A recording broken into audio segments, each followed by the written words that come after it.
गोटे बीजेपी सरकार थिबा जड़े बड़ नेता जड़े बड़ मुंड जड़े मंत्री विरुद्ध से मंत्री होउचंती डॉक्टर मुकेश महालिंग। आपण विगत दिन में देखिथिबे विधानसभा भितरे तांका आचरण एवं उच्चारण जड़े महिला बाचस्पति थिला बेले जड़े मंत्री जी कि पार्लियामेंट्री अफेयर्स मिनिस्टर मध्य सी जो भली भावारे जो भाषार प्रयोग करथिले सारा ओडिशा एवं भारतवर्ष देखी। जो मंत्री निजर भाषार संयमता नहीं निज उच्चारण संयमता नहीं से मंत्री आम अंचल आसती बलांगीर जिल्ला आसती एवं तांकर एभली अशोभनीय कथा देखी खाली बलांगीर जिल्ला नुह ओडिशार कोण अनुकोणरू लोके खराब भाविचंती एवं चिंता करुचंती जे एभली व्यक्ति कोभली भावे विधानसभा रे अछंती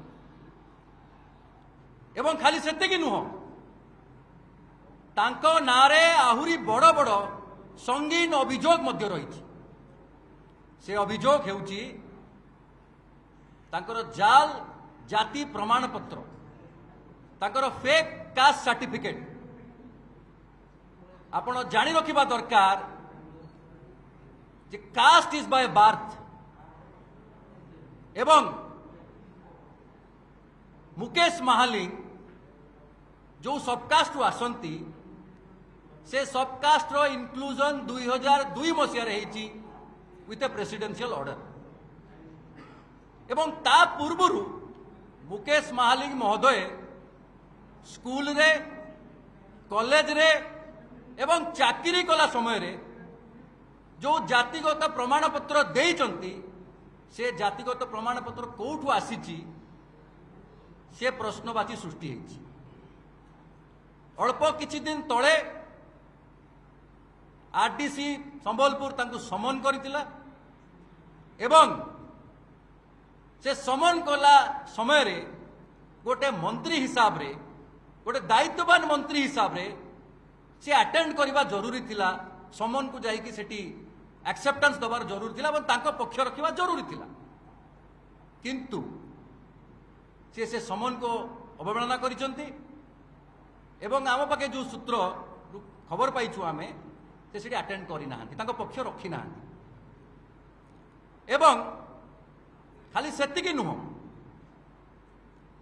तांकर जदि ए कथाटी जदि सत्यता थिबो जे तांकर जातिगत प्रमाण पत्र मिथ्या अछि एवं फर्जरी अछि ताहले एटा क्रिमिनल ऑफेंस बोली धरा जिवो एवं this is a serious issue. गोटे मंत्री जदि फेक कास्ट सर्टिफिकेट रे पाठ पढ़ी चाकरी करिथिबे एवं तापरे एमएलए हेकि मंत्री मध्य होइथिबे तेबे सारा दलित समाज जो माने प्रकृत दलित जो मानक पाखे सरकार पहुंची से खंडिए सर्टिफिकेट देई तांकू किछि सुविधा सुजोग दबा पाई से दलित माने वंचित। आज मुकेश महालिंग जगार आउ जड़े किए दलित भल पाठ पढ़ी पारि थांता भल जगह चाकरी करि पारि थांता एमएलए है कि मंत्री मध्य होई पारि थांता तो दलित समाज को वंचित करिसंती मुकेश महालिंग। जदि ये अभियोग सत्यता अछि ताले तांकर एटा फ्रॉडगिरी फर्जरी एवं तांको गुंडागिरी विधानसभा समस्त देखिछंती।